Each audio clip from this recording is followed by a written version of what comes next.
¿Dónde más iré, Dios? ¿Dónde más iré? Tienes palabras de vida eterna. ¿Dónde más iré, Dios? ¿Dónde más iré? Tienes palabras de vida eterna. ¿Dónde más iré, Dios? ¿Dónde más iré? Tienes palabras de vida eterna. ¿Dónde más iré, Dios? ¿Dónde más iré?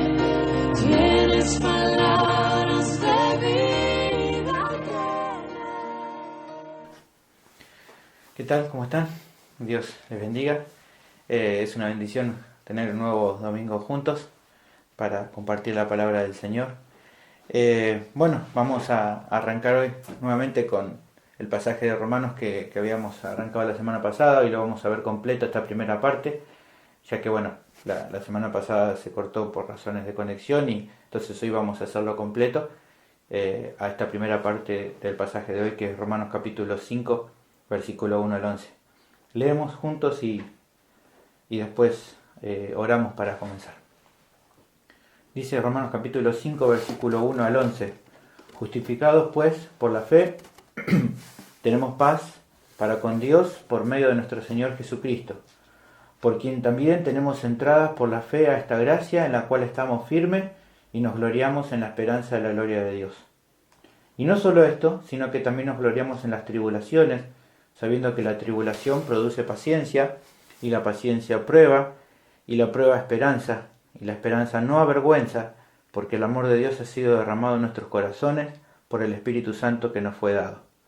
Porque Cristo, cuando aún éramos débiles, a su tiempo murió por los impíos. Ciertamente apenas morirá alguno por un justo. Con todo, pudiera ser que alguno osara morir por el bueno. Mas Dios muestra su amor para con nosotros, en que siendo aún pecadores, Cristo murió por nosotros. Pues mucho más, estando ya justificados en su sangre, por él seremos salvos de la ira. Porque si siendo enemigos fuimos reconciliados con Dios por la muerte de su Hijo, mucho más, estando reconciliados, seremos salvos por su vida. Y no solo esto, sino que también nos gloriamos en Dios por el Señor nuestro Jesucristo, por quien hemos recibido ahora la reconciliación. Oramos. Padre, te damos gracias por poder comenzar este tiempo de exposición bíblica, en el cual junto con todos los hermanos requerimos, Señor, tu ayuda, porque queremos entender tu palabra y sabemos que para eso necesitamos la intervención de tu Espíritu Santo. Por eso te ruego que Él nos ilumine nuestro entendimiento para poder comprender lo que tu palabra aquí nos va a hablar en el día de hoy, que podamos, Señor, también nosotros esforzarnos, prestar atención en esto que vamos a hacer y vos puedas ser en todo glorificado en este tiempo. Te ruego tu gracia, que me ayudes en la exposición, que pueda ser fiel, claro, simple con lo que voy a explicar y que vos puedas, Señor, glorificarte en todo esto también. Ruego todo esto en el nombre de tu Hijo Jesucristo. Amén. El título del sermón entonces es Bendita justificación por fe, es la primera parte.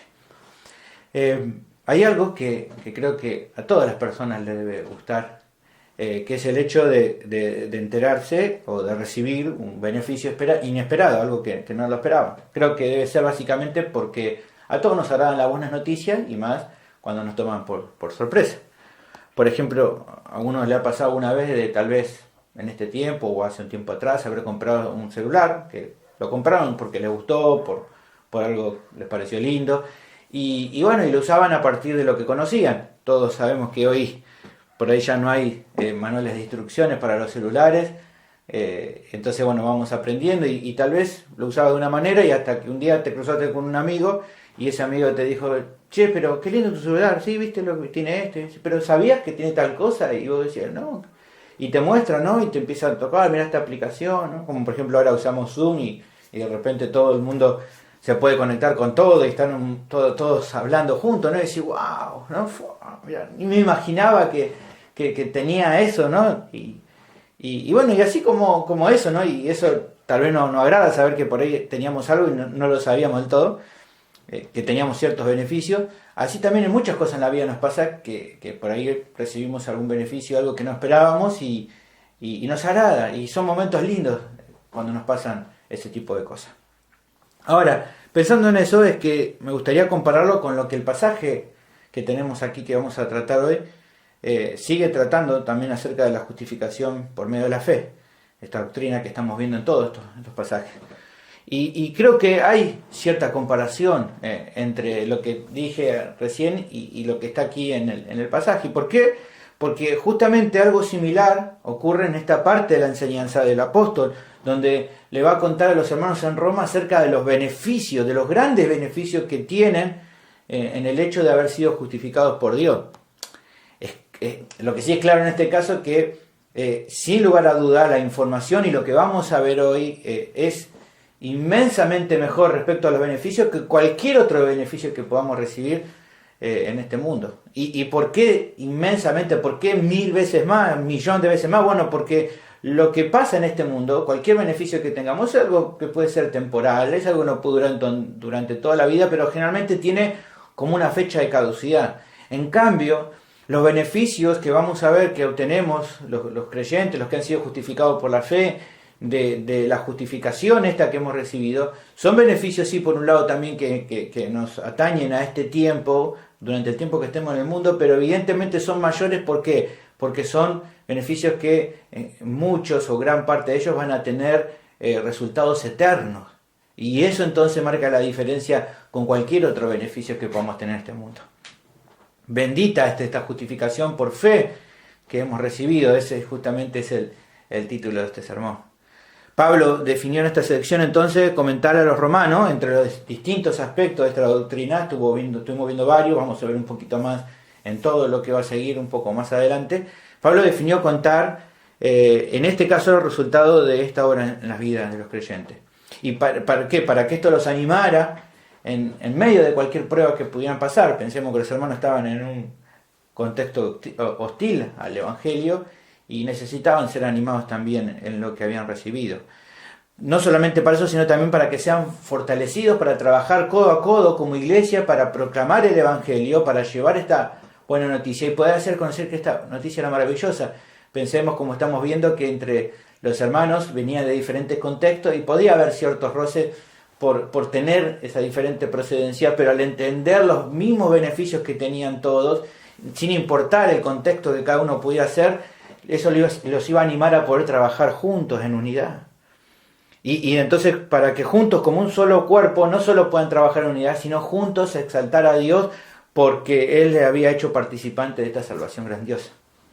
Te invito a que prestes atención al sermón de hoy, porque estoy seguro que así como fue de mucha bendición para los hermanos en Roma, va a ser de mucha bendición para tu vida y más tal vez en este contexto de pruebas que estamos viviendo.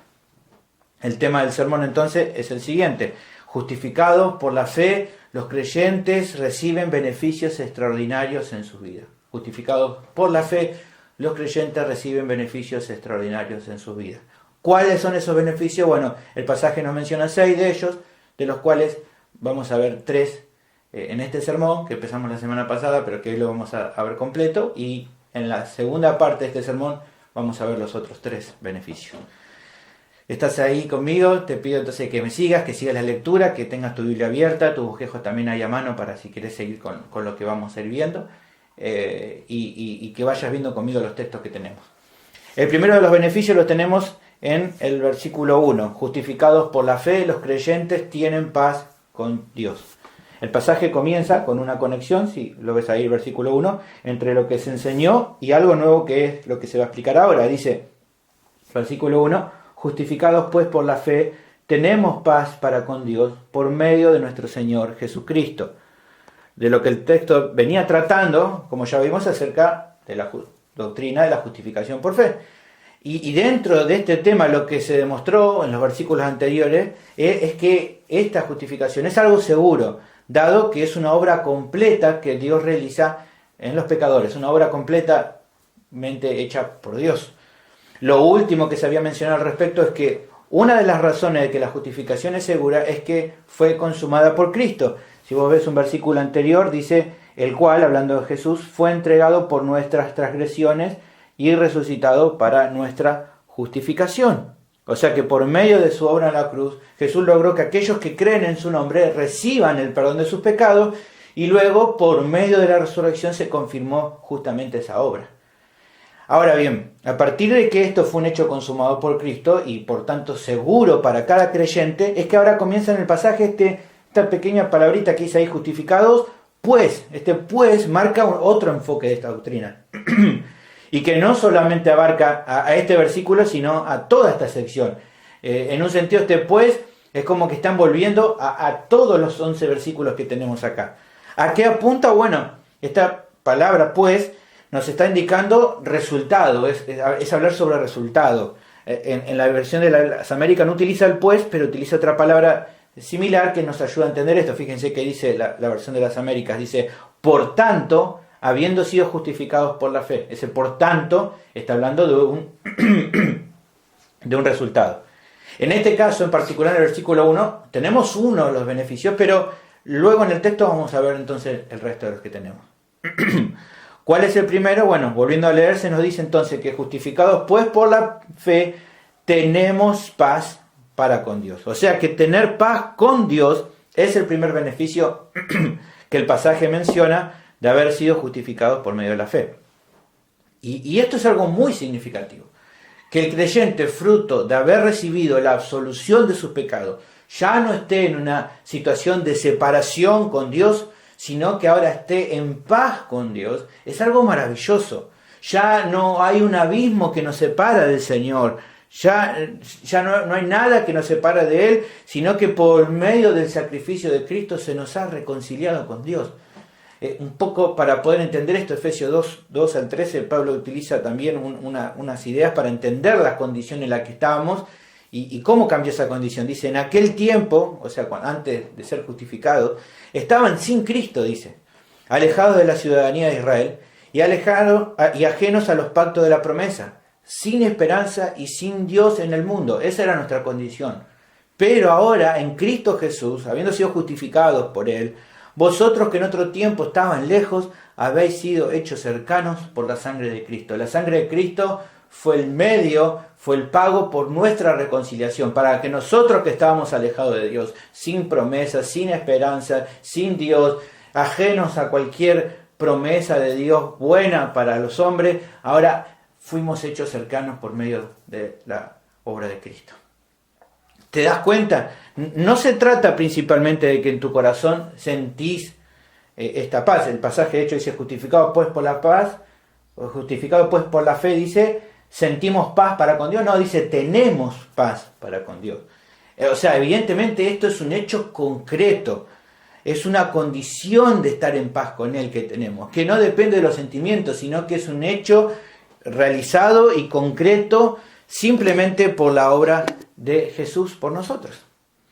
Y esa obra no puede cambiar, porque como vimos anteriormente, y como aquí el versículo lo vuelve a repetir, el pecador redimido obtiene este beneficio, esta bendición que dice, por medio, dice el versículo 1, de nuestro Señor Jesucristo.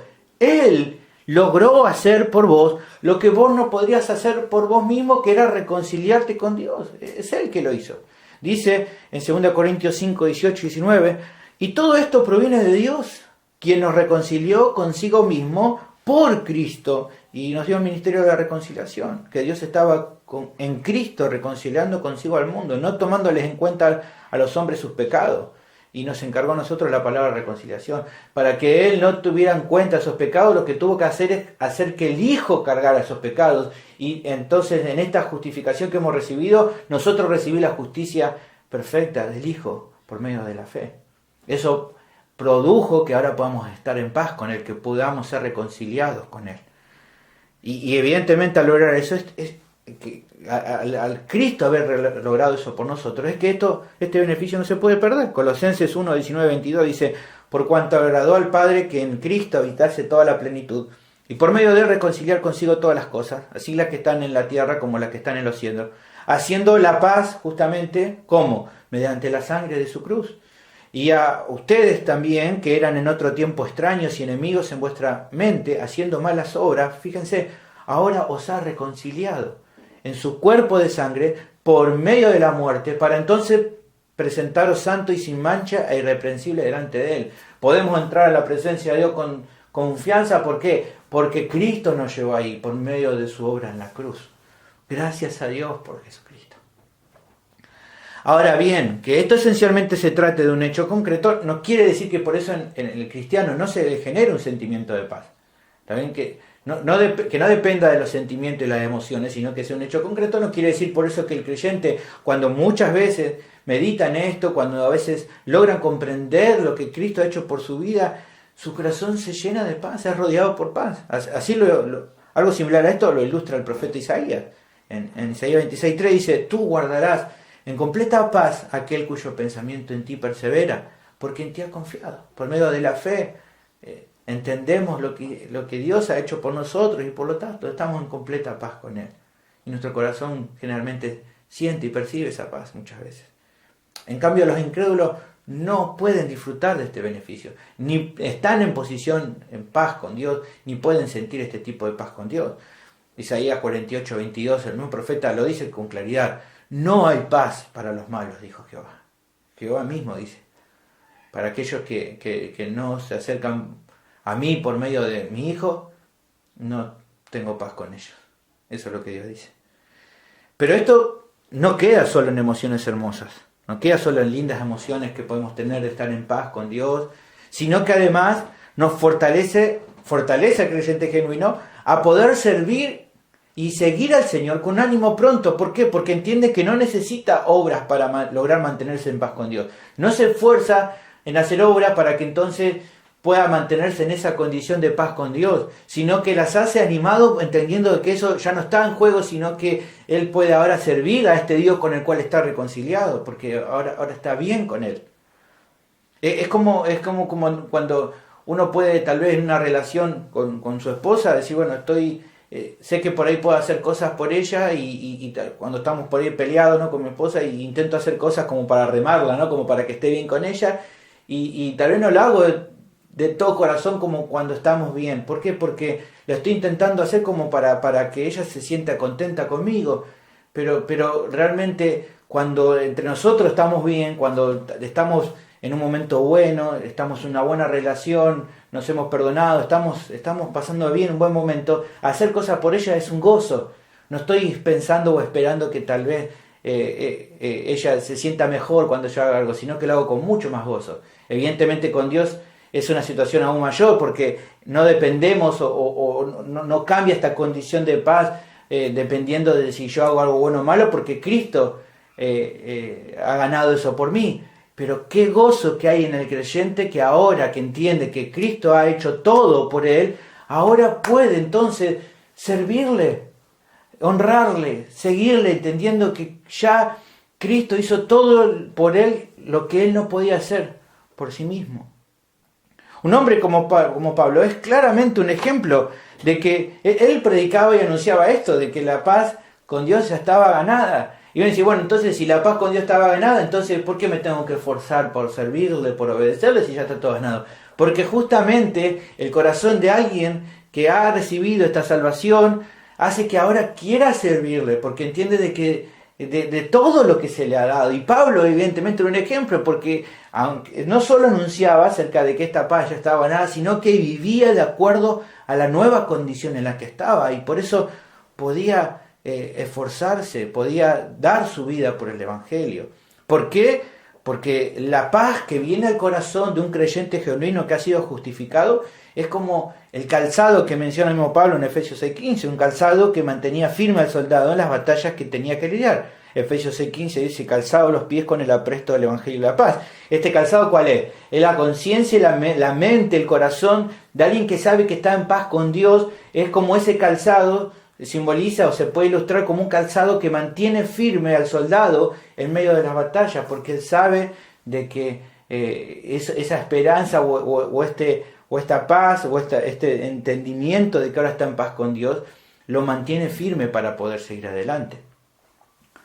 En estos días, hace unos días atrás, se escuchaba, por ejemplo, reclamo de algunos de los profesionales de salud, ¿no?, con todo este tema de la pandemia, que estaban luchando y que era uno de los reclamos que tenía acerca de la falta de elementos de protección, ¿no?, que ellos necesitaban. Dicen ellos, sin el equipamiento correcto nos vamos a contagiar y no vamos a poder seguir ayudando a las personas.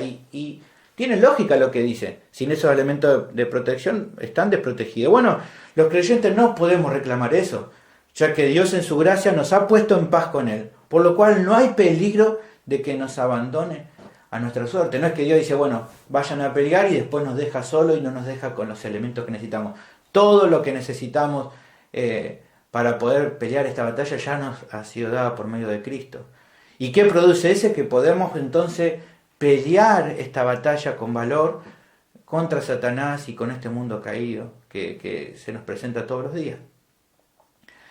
Pero hay algo también es importante que creo que tenemos que considerar en lo que esta sección está enseñando. Este beneficio, estar en paz con Dios, está presente solo en los que han sido justificados por medio de la fe. O sea, para el resto de los seres humanos la realidad es que ninguno está en paz con Dios.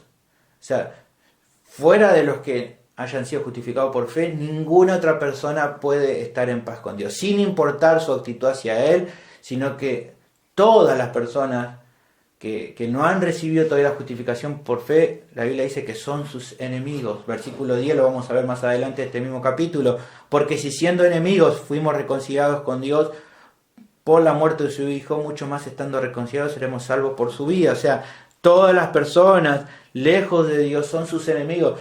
No es que son solamente enemigos de Dios los que se declaran abiertamente ateos o agnósticos, o aquellos que blasfeman contra Dios, que hablan en contra de Dios, que se burlan de Dios, que se burlan de los cristianos, que se burlan de Jesús. No es que solamente esas personas son enemigos de Dios, sino que incluso los indiferentes a las cosas de Dios también lo son. Incluso aquellos que en cierta manera profesan algún tipo de religión o que dicen tener algo espiritual en sus vidas, pero que no han recibido la justificación por medio de la fe, también son enemigos de Dios. El profeta Jeremías ilustraba esto hablando acerca del pueblo de Israel. Muchos diríamos el pueblo de Israel era el pueblo entonces de Dios, entonces esta gente estaba en paz con Dios, y no. Que ellos sean judíos por per se no los hacía estar en paz con Dios, sino que justamente esta gente que se decía ser el pueblo de Dios le había dado la espalda a Dios en los tiempos del profeta Jeremías. No estaban honrando a Dios, no creían de verdad en Dios, y eso se demostraban los frutos que mostraban en su vida.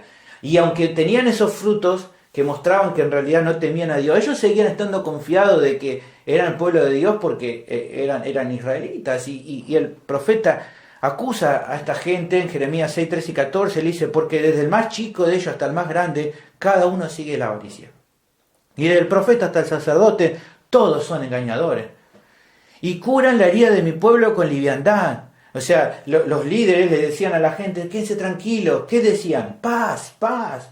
Y el Señor le dice, no hay paz. No hay paz, no estamos en paz. Ni el pueblo, ni los líderes, ninguno estaba en paz. Aunque ellos creían de que sí. Eran enemigos de Dios por su rebeldía. Un comentarista dice al respecto, la mayoría de las personas no se consideran a sí mismas enemigos de Dios, debido a que no tienen sentimientos conscientes de odio hacia Él, y no se oponen a su obra o contradicen su palabra activamente, se consideran a sí mismos, en el peor de los casos, como neutrales en cuanto a Dios.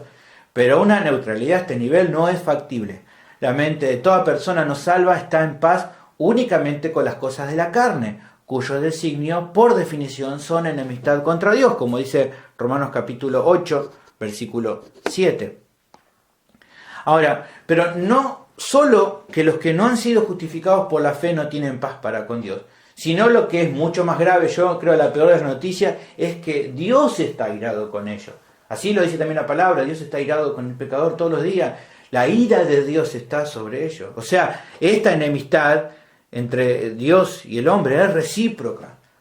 Los pecadores le han dado la espalda a Dios, se han rebelado contra Él y por lo tanto la ira de Dios está sobre ellos. Eso lo vimos cuando Isaías nos predicó en Romanos 1:18, porque la ira de Dios se revela desde el cielo contra toda impiedad e injusticia de los hombres que detienen con injusticia la verdad. Ahora, ¿cómo pueden salir de esa enemistad? Solamente cuando el pecador cree en Jesús, no hay otra manera. En Juan 3:36 es claro el texto ahí que dice, el que cree en el Hijo tiene vida eterna. ¿Por qué? Porque al creer recibe la justificación de los pecados y entonces es reconciliado con Dios. Pero el que rehúsa creer en el Hijo no verá la vida, sino que la ira de Dios está sobre él. El que cree en el Hijo tiene la vida. El que no cree en el Hijo no tiene la vida, no ha sido reconciliado y por lo tanto la ira de Dios está sobre él. Esto hace la diferencia entre una y otras personas. La Biblia define a aquellos que no creen en Jesús como hijos del diablo.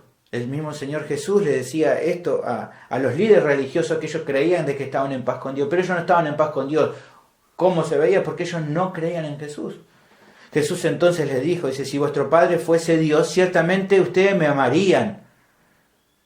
El que dice que le está diciendo, el que dice que cree en Dios, el que dice que ama a Dios, también tiene que amar al Hijo. Pero dice, porque yo de Dios he salido y venido, pues no he venido de mí mismo, sino el que me envió. ¿Por qué ustedes no entienden lo que yo digo, mi lenguaje? Porque no pueden escuchar mi palabra, porque todavía están en sus pecados viviendo. Vosotros sois de vuestro padre el diablo, le dice el Señor, y los deseos de vuestro padre queréis hacer. A mí, dice en el versículo 45, porque digo la verdad, no me creéis. Entonces, evidentemente, las personas que todavía no han sido justificados son hijos del diablo. En 1 Tesalonicenses 5:5 también se dice que son ciudadanos del reino de las tinieblas, porque todos vosotros sois hijos de luz e hijos del día, no somos de noche ni de las tinieblas como están las personas que están lejos de Dios. Esta realmente es la realidad para toda la humanidad y para vos que me oís hoy y que todavía estás sin Cristo. Esta es tu realidad también para vos. No importa que cada tanto te acuerdes de Dios. No importa que a veces hables respetuosamente acerca de Él. No importa que animes a otro que digan, che, no hablen así de Dios. No alcanza con eso. No alcanza que de vez en cuando hagas buenas obras. Si todavía no has sido justificado por Dios, tu vida se encamina al infierno eterno. Esta es la realidad, pero también la buena noticia es que Jesús hoy te llama. Te llama a que abandones tu pecado, que te arrepientas de toda tu maldad y que pongas tu confianza solamente en Él. Poné tu confianza hoy en el Salvador. Si hoy venís a Él por medio de la fe, de todo corazón, le vas a recibir el perdón. Y entonces solamente así vas a poder alcanzar la paz con Dios. Este es el mensaje que el Señor nos encomienda a darle a los que están todavía lejos de Él. ¿Cuál es ese mensaje? El que dice 2 Corintios 5:20, reconcíliense con Dios, reconciliate con Dios, volvete a Dios por medio de Cristo. ¿Qué estás esperando? Vení hoy a Cristo, no esperes más, por favor. La siguiente de los beneficios lo tenemos en el versículo 2. Justificados por la fe, los creyentes acceden y permanecen en una nueva posición de gracia. Justificados por la fe, los creyentes acceden y permanecen en una nueva posición de gracia. El pasaje prosigue dando un nuevo resultado de la justificación por fe. Por quien también tenemos entrada, dice el versículo 2, por quien también tenemos entrada por la fe a esta gracia en la cual estamos firmes, dice el versículo 2. ¿Qué significa esto? Bueno, esto está marcando primero que la justificación por la fe produce dos cosas impresionantes. ¿Qué es lo primero que produce? Dice que nos da acceso a una gracia en la cual no estábamos mientras nuestra condición era ¿cuál? Enemigos de Dios. Como ya estuvimos viendo, pertenecíamos al reino de las tinieblas, estábamos ciegos a la vida y condenados a la muerte eterna. En Efesios 4, 17 y 18 se nos cuenta un poco sobre esta situación en la que estábamos. Teníamos el entendimiento entenebrecido, dice el versículo 18, ajenos a la vida de Dios por la ignorancia que hay en el corazón, por la dureza del corazón.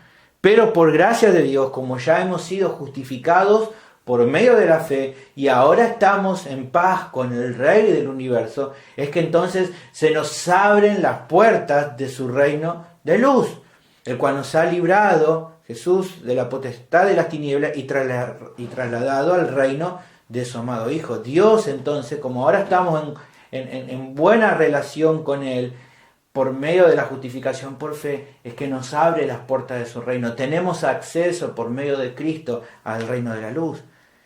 Ahora, ¿quiere decir esto de que ahora hemos entrado a esta gracia? ¿Quiere decir que antes no experimentábamos ningún tipo de gracia? No. Es obvio que sí. Si Dios no hubiera mostrado gracia con nosotros, incluso antes de la justificación, lo que merecíamos era ser fulminados por la ira de Dios desde el momento de nuestra concepción, ya que todos estábamos bajo pecado por naturaleza. Eso ya lo vimos cuando tratamos en Romanos 3:9, que todos por naturaleza estamos en pecado. Y por lo tanto, si yo hubiera querido, nos pudiera haber fulminado desde el momento de nuestra concepción. Pero Él en su gracia, aunque todavía en ese tiempo, antes de conocerlo a Él, pecábamos y Él tenía cierta actitud de gracia, en ese momento ya experimentamos su gracia. Ahora bien, este acto misericordioso de Dios no fue solo con nosotros, sino también con todos los seres humanos en general, incluso con aquellos que luego, cuando se vayan de este mundo, van a ser condenados eternamente.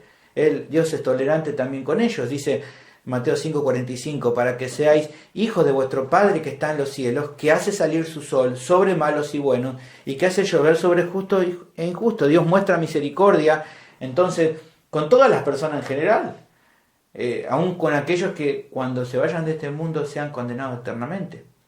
Lo que se refiere entonces a esta gracia en la cual estamos, es a una condición especial de gracia que reciben solo los creyentes genuinos. Es un don especial, diferente al que tienen los incrédulos. Es una gracia especial que solo pueden experimentar los que han sido justificados por la fe.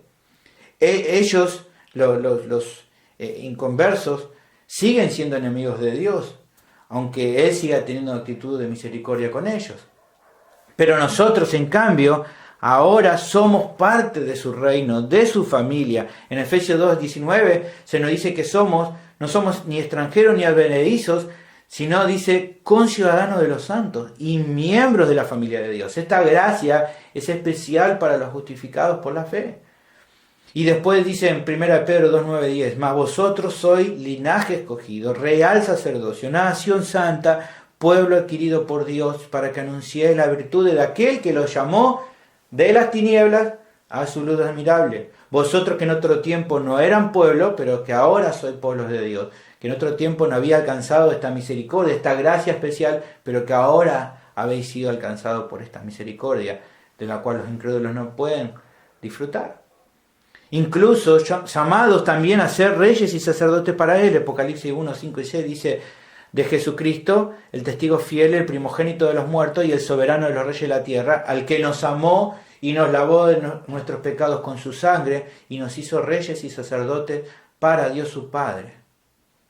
Esta gracia no es para todos los seres humanos, sino solo para los que han sido justificados.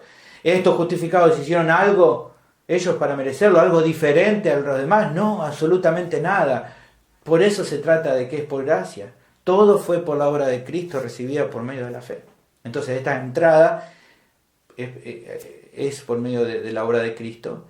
Y no solamente que este versículo nos habla de que este beneficio de haber entrado, sino también dice de estamos firmes en esta gracia. La gracia en la cual entramos y en la cual estamos firmes. ¿Cómo es esto? Bueno, pensemos de esta manera. Si es por medio de Cristo que obtuvimos acceso al reino de la luz, a esta gracia en la cual ahora estamos, también es por medio de Cristo que nos mantenemos en esta posición. Y como no dependió de un mérito personal para entrar por las puertas de este reino de luz, tampoco se debe a un mérito personal el hecho de que nos mantengamos en esto. Y como no depende de nuestros méritos personales, así como tenemos plena seguridad de que hemos entrado, tenemos plena seguridad que nos vamos a mantener en ese lugar, porque esto depende de la obra de Cristo. Por eso es firme completamente. El pastor John Stott comenta respecto a esto: los creyentes justificados disfrutan de una bendición mucho mayor que el periódico acercamiento a Dios o que una ocasional audiencia con el rey. Tenemos el privilegio de vivir en el templo y en el palacio. El tiempo perfecto del verbo estar firmes expresa esta realidad. La relación con Dios en la que nos ha ubicado la justificación no es esporádica, sino continua, no es precaria, sino segura. No perdemos ni recuperamos la gracia como si fuésemos cortesanos que pueden recuperar o perder el favor de su soberano, o como los políticos con respecto al público. Por cierto que no. Nos mantenemos firmes en ella porque esa es la naturaleza de la gracia. Nada puede separarnos del amor de Dios, como luego Pablo indica en Romanos 8:38. Por lo tanto, acceso y permanencia. Entrada, pero también estadía permanente. Lo que esta sección nos está enseñando es lo que cantamos muchas veces. ¿Se acuerdan esa canción preciosa que cantamos? Tu enemigo fui, pero hoy me siento a tu mesa. Gracias, Cristo. Este es el segundo beneficio entonces que obtienen los justificados por medio de la fe. Una posición nueva de gracia. Una posición nueva de gracia. ¿Y qué implica el estar en esta condición permanente? Bueno, entre otras cosas lo que el texto dice a continuación. Como estamos en esta nueva posición, nos gloriamos en la esperanza de la gloria de Dios. Ahora, ¿qué significa esto de gloriarse en la esperanza de la gloria de Dios? O sea, lo que significa es que un creyente que ha accedido al reino de la luz y que está firmemente arraigado en él, puede alabar a Dios porque tiene esperanza en la manifestación gloriosa del Señor cuando vuelva por su iglesia. Puede tener esperanza de que volverá por él. Esto se refiere a la esperanza de la gloria de Dios. Lo que está hablando de la gloria de Dios es respecto a la manifestación de Cristo cuando vuelva a la tierra. No hay temor en el regreso del Rey, porque por medio de su obra hemos sido sellados por el Espíritu como parte de su herencia. El Espíritu Santo, entre varias de las cosas que hace en nuestra vida, nos sella. Es la garantía, es el sello de que ahora mi vida es propiedad de Cristo. Entonces Él va a volver por mí. ¿Y cómo es eso? Porque el Espíritu Santo está en mi vida, es como ese sello, esa garantía de lo que Cristo compró por medio de su sangre y por lo cual es su herencia escogida que Él tiene preparado para un día recibir. En Efesios 1, 13, 14 habla de esto, dice: en Él también vosotros, habiendo oído la palabra de verdad, el evangelio de vuestra salvación, y habiendo creído en Él, fuisteis sellados con el Espíritu Santo de la promesa, que es las arras, la garantía, arras de garantía, de nuestra herencia hasta la redención de la posesión adquirida para alabanza de su gloria. La venida de Cristo, por lo tanto, en los creyentes no es motivo de preocupación, sino, como remarca el pasaje aquí, de esperanza. Es esperanza. No estamos con miedo respecto a la venida del Señor, sino que hay esperanza en la venida del Señor. En 1 Tesalonicenses 4, 13, 14 dice: tampoco, hermanos, queremos que ignoréis acerca de los que duermen, para que no os entristezcáis, como los otros que no tienen esperanza. Porque si creemos que Jesús murió y resucitó, así también traerá Dios con Jesús a los que durmieron en Él. Pues ponémoslo de esta manera. ¿Cuándo puede generar miedo? Bueno, cuando no hay seguridad de si será o no será, que cuando Él venga me va a recibir o no me va a recibir. Pero cuando entendemos y vemos en nuestra vida los frutos de lo que Él ha hecho por nosotros, entonces nuestra condición es: Señor, te espero. Pero no te espero con miedo, te espero con esperanza. Hay una esperanza en mi corazón: Señor, vení por nosotros. Aquí estamos, tu pueblo, el que vos compraste, te esperamos. Por eso podemos decir junto al Espíritu Santo: ven, Señor Jesús, como dice en Apocalipsis 22, 17. Incluso, hermanos, si Él no viniera antes de nuestra muerte, la esperanza es la misma. Porque aunque hoy estamos en el mundo, partir de esta tierra es mucho mejor porque estaremos con el Señor. No es que, bueno, quiero que venga antes que me muera, porque si me muero, ¿qué va a pasar después? ¿Qué va a pasar conmigo? No, tranquilo. En el momento que morimos, que partimos de este mundo, si el Señor no viene antes, sabemos que vamos a estar en la presencia del Señor. 2 Corintios 5:8 dice: pero confiamos y más quisiéramos estar ausentes del cuerpo, dice Pablo, y presentes al Señor. El momento que morimos, vamos a su presencia. Por eso, aunque toda la sociedad hoy por hoy está aterrorizada por la proximidad de la muerte por un virus, muchos están con miedo por eso, para el creyente hay esperanza y paz. En Filipenses 1, 20, 21, Pablo habla de esto: conforme a mi anhelo y esperanza de que nada será avergonzado, antes bien con toda confianza como siempre, ahora también será magnificado Cristo en mi cuerpo, por vida o por muerte, porque para mí el vivir es Cristo y el morir es ganancia. No es que nuestra seguridad está en que no vamos a morir.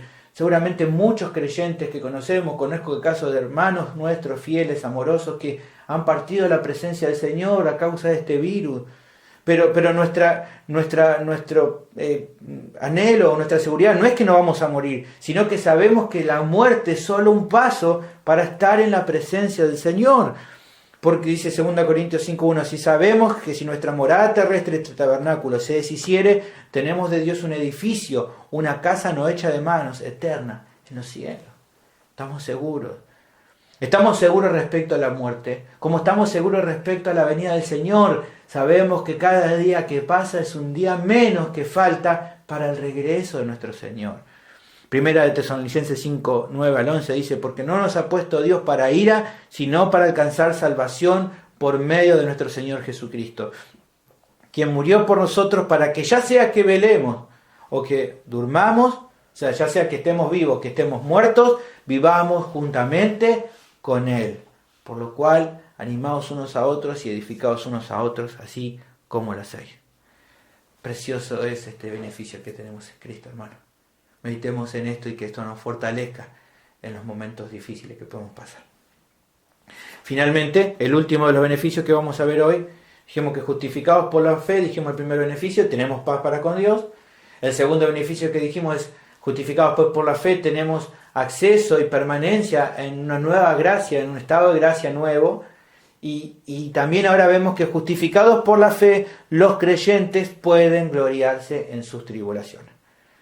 A partir de estos últimos conceptos, el pasaje prosigue dando una aplicación del cambio de mentalidad, no solo respecto a alabar a Dios, no solo, fíjense lo que hablamos recién, no solo alabamos a Dios porque ahora estamos en paz para con Él, porque ahora tenemos acceso por medio de Cristo y nos mantenemos firmes en esa posición por medio de Cristo, sino también, fíjense en este cambio de mentalidad, podemos alabar a Dios, podemos gloriarnos en algo que tal vez a primera vista, de acuerdo al pensamiento humano, no habría motivo para alabar, pero nosotros sí podemos. Fíjense que dice, y no solamente nos gloriamos en la esperanza de la manifestación de Cristo cuando vuelva, sino que también nos gloriamos, dice aquí el versículo 3 al comienzo, en las tribulaciones. No solo nos gloriamos en la esperanza que tenemos de que Cristo va a venir por nosotros, sino nos gloriamos en las tribulaciones. ¿Cómo es eso? ¿Cómo que ¿quién puede gloriarse cuando está siendo atribulado? Bueno, los creyentes sí pueden, dice Jesús en este pasaje. ¿Por qué? Porque su nueva posición de gracia modifica su condición. Modifica su condición. Ahora, ¿en qué sentido la modifica? Bueno, miremoslo así, pensarlo de esta manera conmigo. ¿Todos los seres humanos pasan tribulaciones? ¿Qué opinan? Sí, todos. No hay nadie que pueda decir que en algún momento de su vida no haya pasado tribulaciones, o que hoy tal vez no esté viviendo, o que en algún momento no va a pasar. Todas las personas pasan tribulaciones. En eso todo el mundo está bajo la misma situación. Ahora bien, la siguiente pregunta, ¿todos pueden también sufrir tribulaciones, como el Señor Jesús dijo, a causa de Él? ¿Todos pueden pasar tribulaciones a causa de Cristo? Bueno, la verdad que no, todos no. Solo los que han sido justificados por medio de la fe, que son los discípulos verdaderos de Cristo, son aquellos que reciben el beneficio, la bienaventuranza de ser bienaventurados justamente en sus tribulaciones. ¿Y por qué son bienaventurados a diferencia de los inconversos? Bueno, porque este tipo de aflicción trae aparejado resultados y beneficios en esta vida y en la venidera. O sea, fíjense Mateo 5, 11 y 12, dice, bienaventurados soy por mi causa, cuando por mi causa os vituperen y os persigan y digan toda clase de mal contra vosotros mintiendo. ¿Esto se aplica a toda la humanidad? No, evidentemente a toda la humanidad no. A los que son los discípulos de Cristo. Esto es algo que caracteriza al discípulo de Cristo. Por eso solamente ellos son bienaventurados. Solamente ellos pueden recibir beneficio de padecer aflicción por causa de Cristo, porque el resto del mundo no puede. Todo el mundo ha sido afligido, pero no todos pueden ser afligidos por causa de Cristo, solamente los discípulos de Él. Eso es un resultado de ser uno de sus discípulos. ¿Y por qué se pueden gozar? Bueno, versículo 12 dice, gozaos y alegraos, porque vuestro galardón es grande en los cielos, porque así persiguieron a los profetas que fueron antes de vosotros. Fíjense, menciona a otro grupo de personas que también fueron discípulos de él, que fueron gente que creyó de verdad en Dios, los profetas, ellos también fueron perseguidos a causa de Dios y por eso fueron bienaventurados, porque su galardón era grande en el cielo. Y por lo tanto eso produce que puedan gloriarse en medio de las tribulaciones por estar en causa de Cristo, por causa de Cristo. El pastor MacArthur comenta al respecto: los cristianos no tienen razón alguna para angustiarse y sentirse desesperanzados en esta vida presente, sin importar cuán grande pueda ser su sufrimiento o cuán deplorable parezca ser su situación desde la perspectiva humana.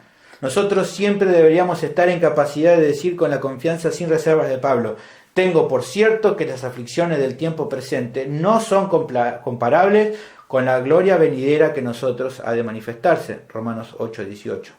Como el apóstol continúa revelando, incluso la creación misma será libertada de la esclavitud de corrupción a la libertad gloriosa de los hijos de Dios. Y no solo ella, sino también nosotros mismos, que tenemos la primicia del Espíritu, nosotros también gemimos dentro de nosotros mismos, esperando la adopción, la redención de nuestro cuerpo. Por lo que para los justificados, entonces, las tribulaciones son una de las tantas cosas que Dios usa para su propio bien, y por eso es que pueden gloriarse cuando se encuentran en medio de ellas. Para los creyentes genuinos es un beneficio las tribulaciones, porque Dios obra por medio de ellas, cosa que no pasa en los incrédulos. Esto es un beneficio que tenemos. Este es el tercer beneficio que el texto menciona. ¿Cómo es que Dios va tratando con la vida de los creyentes en las aflicciones? Bueno, hay una forma en cómo lo va tratando. El pasaje lo explica a continuación. Fíjense ahí como luego dice: también nos gloriamos en las tribulaciones, sabiendo, ¿qué cosa? Que la tribulación produce paciencia. La paciencia prueba, la prueba esperanza, y la esperanza no avergüenza. El apóstol remarca que las tribulaciones por causa de Cristo no son un sinsentido. Tienen un beneficio para nuestra vida cuando sufrimos a causa de Cristo. No son algo sin propósito, sino que Dios las usa con una meta claramente establecida. Ahora, hagamos un repaso de qué es lo que ocurre, qué es lo que pasa, cómo Dios las usa. Fíjense, vayamos parte por parte. Dice, primero, que las tribulaciones producen paciencia. Eso quiere decir que por medio de las aflicciones los creyentes verdaderos crecen en esta virtud. La palabra paciencia o perseverancia también se puede traducir, en el original es la palabra hupomoné, involucra la idea de una actitud que no se inmuta ni se inquieta ante la adversidad. No reacciona con violencia ante la aflicción, sino que sobrelleva con paz lo que se le presenta. ¿Y cómo se logra eso? ¿Cómo se logra tener esa actitud? Justamente por medio de las tribulaciones. Dice aquí, ¿no? Por causa del Señor. Ahora, ¿cómo puede explicarse eso?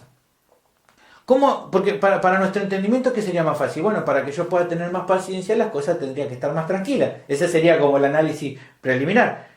Pero aquí dice al revés, que para que yo pueda ser más paciente, necesito más tribulaciones, porque las tribulaciones producen paciencia. Ahora, ¿cómo es que la tribulación puede producir paciencia en la vida del creyente genuino? Para ilustrar eso se me ocurre el ejemplo de los guitarristas, que nos pueden ayudar a ilustrar esto. Ellos saben que si desean poder tocar mejor, tener dedos más preparados para ejecutar el instrumento, necesitan practicar más. Incluso teniendo que soportar el dolor que produce en sus dedos el hecho de tocar las cuerdas. Ahora bien, para que ellos puedan ir mejorando en esto, para que sus dedos puedan soportar más ese dolor y puedan lograr entonces con eso rendir mejor al tocar, ¿qué tienen que hacer? Tienen que tocar más. Si practican una sola vez y les duele y no practican más nada, listo, ya quedan ahí. Pero ellos practican una vez, practican otra vez, practican. ¿Y qué va pasando con sus dedos? Se van formando callos. Y esos callos que producen, que ya el dolor tan grave que era a un comienzo, ahora lo pueden tolerar mejor. No es que ya se les fue el dolor para siempre, pero evidentemente esos callos en los dedos, producto de ejercitarse en ese dolor que era, en ese trabajo, en esa práctica, fue haciendo que ahora puedan tolerar mucho mejor el seguir usando ese instrumento. Ahora, pensando en esto, así también las tribulaciones en nuestra vida tienen ese propósito. Van logrando que nuestro carácter, que nuestra vida vaya teniendo más paciencia, y tal vez situaciones que cuando recién empezamos a caminar este camino nos hacían salir enseguida de quicio, no enseguida nos poníamos mal, ahora podemos tolerarlas mejor. Ahora podemos ser más pacientes. ¿Por qué? Porque hemos sido ejercitados por medio de las tribulaciones para que entonces nuestra vida pueda tener más paciencia. Ahora, ¿cómo es esto? Porque bueno, en el caso de los guitarristas, esto se logra por medio de un esfuerzo personal. ¿Y qué? Nosotros también lo logramos por medio de un esfuerzo personal.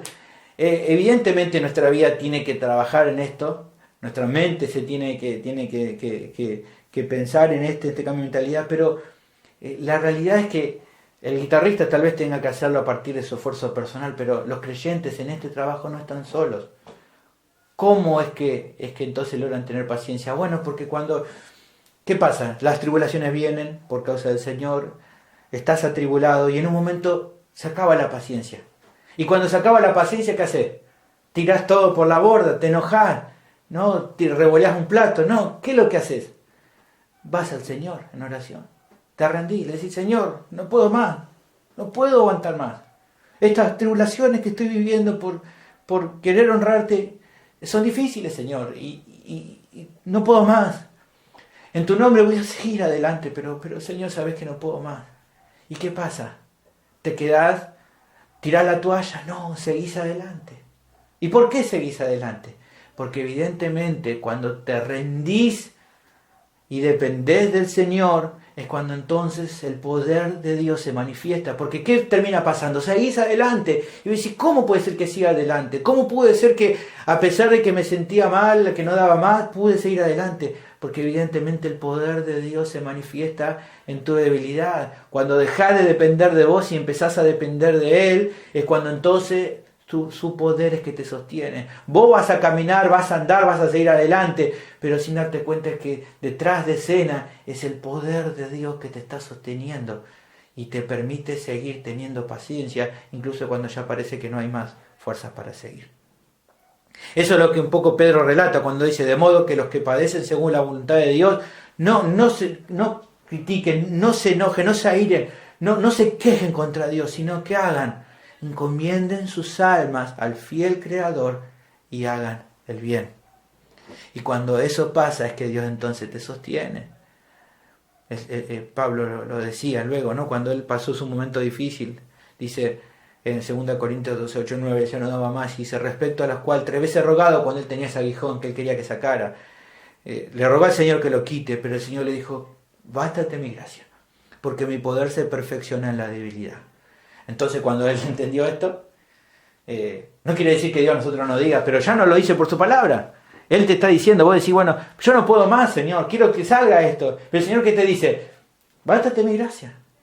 Entonces ahí sí respondés como Pablo. Por tanto, de buena gana me gloriaré más bien en mis debilidades, para que repose sobre mí el poder de Cristo. Es en tu debilidad que su poder se perfecciona haciéndote más paciente, por lo que entonces vas a poder glorificarle cuando estás en ese momento. Entonces Pablo luego dice en el versículo 10, por lo cual entonces por amor a Cristo me gozo en las debilidades, me gozo en afrentas, en necesidades, en persecuciones, en angustia, porque cuando soy débil, entonces soy fuerte.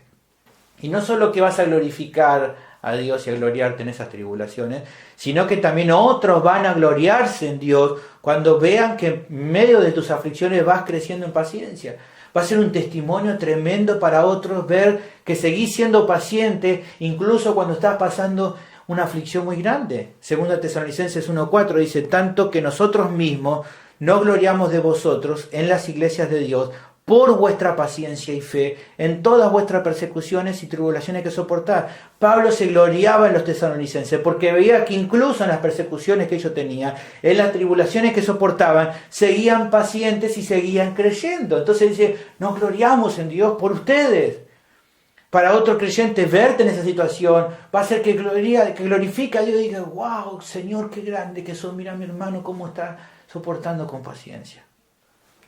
¿Qué más tenemos para decir al respecto? Fíjense, la tribulación produce paciencia. La paciencia, dice, produce prueba.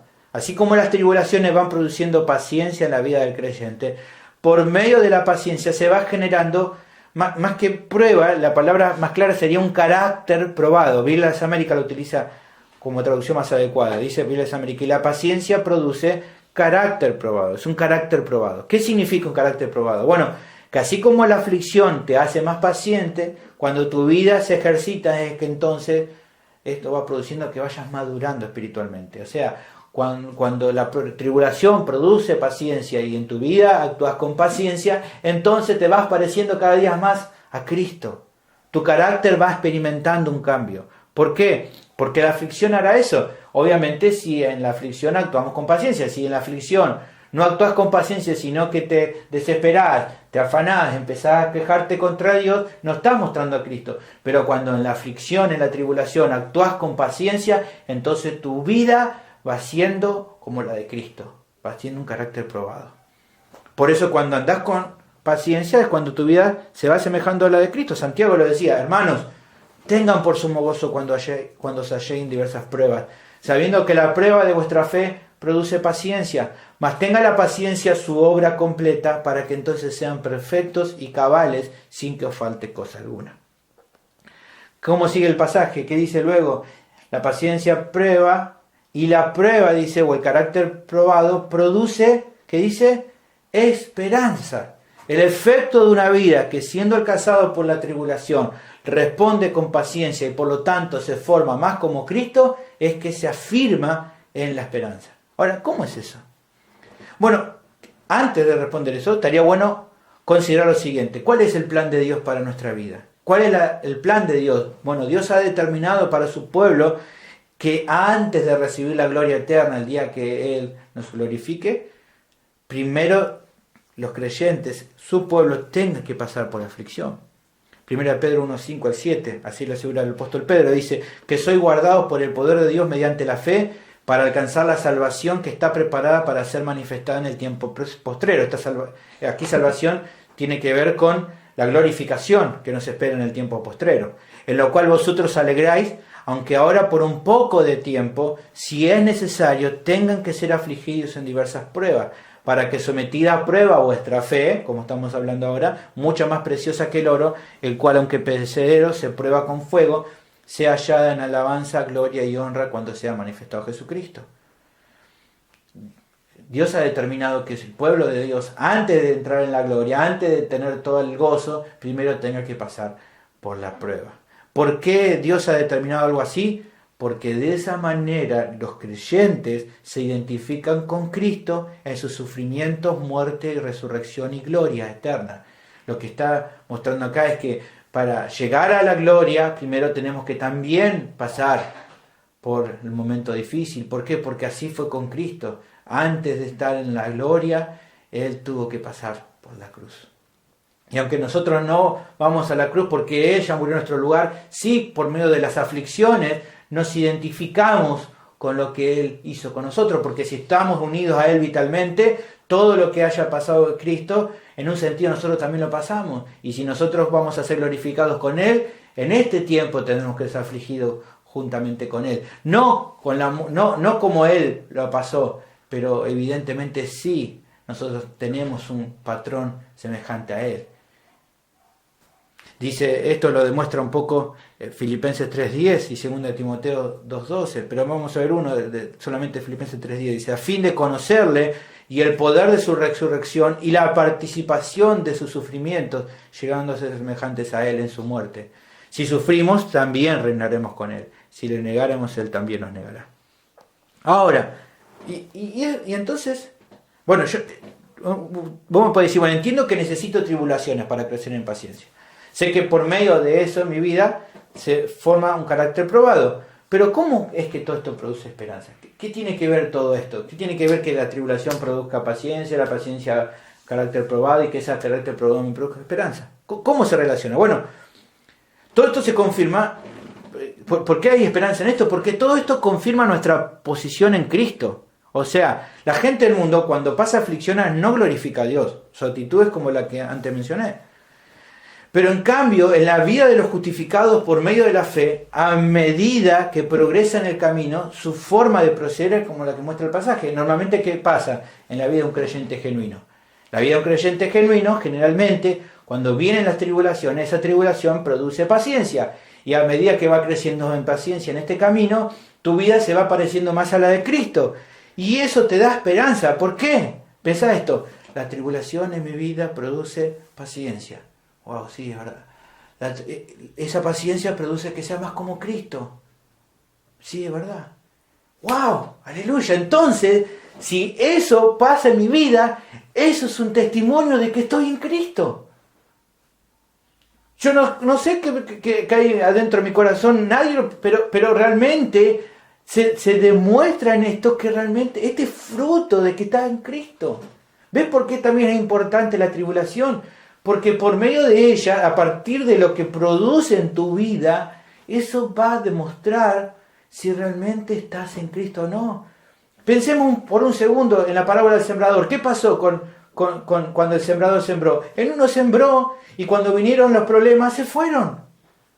En otro sembró y cuando vinieron las aflicciones de este mundo lo ahogaron en la planta y murió y no siguió. Pero dice que en la vida del que fue sembrado, en la buena planta, en la buena tierra, ¿qué pasó? Produjo fruto. Hay personas que han se acercado muchas veces a la iglesia y cuando empieza a venir el problema se van, se borran, no vienen nunca más. Esas personas no eran creyentes genuinos, pero en medio de la prueba, haber actuado con paciencia y que eso te haga más semejante a Cristo, te da esperanza. ¿Por qué? Porque sabes que estás realmente en Cristo. Por eso necesitas también pruebas, para poder confirmar en tu vida que sos de Él. Tu respuesta a la aflicción te lleva a la gloria a Dios porque confirma que sos de Él. Y que como sos de Él, entonces sos guardado mediante su poder y nada te puede separar de su amor. Romanos 8, 33 al 35 dice, ¿quién acusará a los escogidos de Dios? Dios es el que justifica.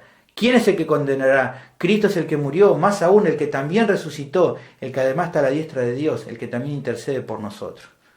¿Quién nos separará del amor de Cristo? ¿Tribulación o angustia, o persecución, o hambre, o desnudez, o peligro, o espada? Finalmente, lo último que produce aquí es que la esperanza, dice, no avergüenza. Finalmente en esta cadena que el apóstol nos presenta, la conclusión es que este tipo de esperanza no nos avergüenza, no nos desilusiona, como dice la NBI, está muy bien también, no nos defrauda. Esa es la idea que tenemos. Para entender esta frase final, pensemos en lo siguiente. Seguramente que hay otras maneras también de que podamos comprobar si estamos en Cristo o no. Hay otros frutos, pero el soportar la aflicción como Dios lo desea y seguir adelante poniendo en alto el Evangelio de Cristo es evidentemente una de las mejores pruebas que podés tener para saber si tu vida ha cambiado o no. Filipenses 1, 27 y 28 menciona las evidencias de que no sigue a Cristo de verdad y de los que sí siguen a Cristo. Fíjense que dice, solamente que os comportéis como es digno del Evangelio, para que sea que vaya a veros o que esté ausente, oiga de vosotros que están firmes en un mismo espíritu, combatiendo unánimes por la fe del Evangelio, y en nada intimidados por los que se oponen, que para ellos ciertamente es indicio, es evidencia de perdición, que se opongan al Evangelio, que no sigan la buena enseñanza, que se opongan a vivir de una manera que honra a Dios, es un indicio de perdición. Mas para vosotros que se mantengan firmes incluso en la oposición, dice, para vosotros es indicio de salvación, es indicio de que están en Cristo, el hecho de que sigan adelante proclamando el Evangelio incluso en momentos difíciles. Por lo tanto, todo esto produce esperanza, porque sabés que si este es tu caso, sos bienaventurado porque te espera la corona de vida. Como dice Santiago 1:12, bienaventurado el varón que soporta la tentación, porque cuando haya resistido a la prueba, recibirá la corona de vida que Dios ha prometido a los que le aman. Esto solo lo pueden experimentar los justificados por la fe. Alguien que fue justificado por la fe y que mostró esta paciencia y tuvo un carácter probado y que tenía esperanza, era el apóstol Pablo. En la final de su carrera dijo en 2 Timoteo 4, 6 al 8, porque yo ya estoy para ser sacrificado y el tiempo de mi partida está cercano. He peleado la buena batalla, he acabado la carrera, he guardado la fe. Por tanto, ¿cuál era su esperanza? La que tiene cada creyente genuino como él. Me está guardada la corona de justicia, la cual me dará el Señor juez justo en aquel día. Y no solo a mí, sino también a los que aman su venida. ¿Quiénes son los que aman su venida? Los justificados por la fe. Solamente ellos tienen ese beneficio. Bueno, ahora pensá en los que todavía no han sido justificados por medio de la fe. Ellos no pueden experimentar estas cosas, no pueden responder de esta manera, ni pueden tener la esperanza genuina que tienen los creyentes verdaderos. Ellos ponen su esperanza en otras cosas. Si ellos no pueden poner su esperanza en esto, lo ponen en otras cosas. Ellos ponen su esperanza en dinero, en poder, en religión, en prestigio, en sus placeres. Pero lamentablemente, ante las tribulaciones que pasan, eso no les sirve de mucho. Muchas veces esa esperanza que tenían se les cae porque en tribulaciones no les sirven para sostenerse. Pero algunos sí, tal vez algunos cuando pasan tribulaciones por medio del dinero salen de esas tribulaciones. Tal vez por medio de su prestigio salen de esas tribulaciones. Pero hay gente que cuando se siente mal hace cosas malas. No sé, para algunas personas que están mal, el alcohol, la drogadicción, la pornografía les resulta como un paliativo para salir de ese momento difícil. Pero el problema es que ninguna de las cosas que los incrédulos pongan para estar en confianza en este tiempo, en cualquier tribulación, les va a ser útil para el día que estén en la presencia del Señor. Esa confianza, esa esperanza que tenían en esas cosas no le van a servir. No le va a servir cuando tenga que presentarse ante el trono de Dios. Por ejemplo, Ezequiel 7:19 habla de aquellos que confiaban en su plata, en su dinero, para intentar con eso estar tranquilos cuando se vayan de este mundo. Fíjense lo que dice en Ezequiel 7:19. Arrojarán su plata en las calles y su oro será desechado. Ni su plata ni su oro podrá librarlos en el día del furor de Jehová. No van a poder lograr por medio de eso. Cuando estén ante el trono de Dios, no van a poder pasarle un sobrecito o una coima para que Dios le perdone. No le va a servir su dinero, no le va a servir su religión, sus grandes propósitos o todo el éxito que tuvieron en este mundo. No le va a servir. Incluso aquellos hombres que en este tiempo se regodean en religión o en el prestigio que le da tener tal vez una gran congregación y un montón de fama y dicen tantas cosas acerca de Dios, pero realmente no han sido justificados por la fe. Esa gente no va a poder presentarse delante de Dios, eso no le va a servir. Filipenses 3:18-19 dice: porque por ahí andan muchos, de los cuales os dije muchas veces y aún ahora lo digo llorando, que son enemigos de la cruz, cuyo Dios es el vientre y cuya gloria es su vergüenza, que solo piensan en los terrenales. El versículo 19 del comienzo dice cuál es su fin, el fin de los cuales será perdición. Por eso cuando sean juzgados por sus obras, su esperanza se transformará en su vergüenza. Primera de Juan 2:28 dice: y ahora, hijitos, permaneced en él, para que cuando se manifieste tengamos confianza, para que en su venida no nos alejemos de él avergonzados. Demos gracias, hermanos, den gracias, porque nuestra esperanza, la esperanza de todo aquel que ha sido justificado por la fe segura, sencillamente porque está en Cristo. Al terminar esta primera parte, pienso en el contexto en el que nos encontramos hoy, ¿no? Hoy en día realmente estamos en momentos de tribulaciones. Estamos en tribulaciones. Anhelamos volver a nuestras rutinas normales. Hay preocupación en muchos respecto a la economía en sus hogares. Extrañamos la comunión con nuestros hermanos. Deseamos junto con ellos reunirnos para alabar a Dios y poder todos juntos, congregados en su nombre, oír que nos hable Dios por medio de su palabra. Todo esto realmente nos duele. Y está bien que nos duela. No está mal el hecho de sufrir. No está mal. No está mal el hecho de llorar por causa de Cristo. No está mal el hecho de sufrir por esta espera que nos mantiene ahí expectante de poder volver a tener todo esto que deseamos, la rutina que tenemos normalmente. Pero finalmente, hermanos, no olvidemos que aquellos que hemos sido justificados por medio de la fe, nos gloriamos en Dios en medio de estos tiempos duros. ¿Por qué? Porque nuestro corazón se llena de esperanza al considerar que Él está usando todo esto para obrar en la vida de los suyos. Mi pregunta es: ¿estás glorificando al Señor? ¿Te estás gloriando en Jesucristo por esta tribulación que estás pasando? ¿O tu corazón está lleno de quejas, de murmuraciones hacia Dios, de afán? ¿Qué es lo que estás haciendo en este tiempo? Terminemos alabando hoy al pastor de nuestras almas, que vela por cada uno de nosotros, que bajo su cuidado vamos a estar siempre seguros. Oremos. Padre, te damos gracias. Te damos gracias, Señor, por lo que hoy ha hablado en nuestra vida. Te damos gracias por los beneficios que tenemos por medio de haber sido justificados. Te damos gracias porque ahora estamos en paz con vos. Te damos gracias porque tenemos acceso y permanencia en tu reino. Te damos gracias por las tribulaciones también, porque sabemos que vos estás obrando nuestra vida por medio de esto. Sé que todo esto no va a ser en vano si realmente sufrimos por causa de Cristo y respondemos de acuerdo como vos querés. Ayuda a mis hermanos a que respondan de esa manera. Ayuda a los que ellos puedan glorificar en medio de estas situaciones, que todos juntos podamos alabar al Señor. Pido todo esto en nombre de tu Hijo Jesucristo. Amén.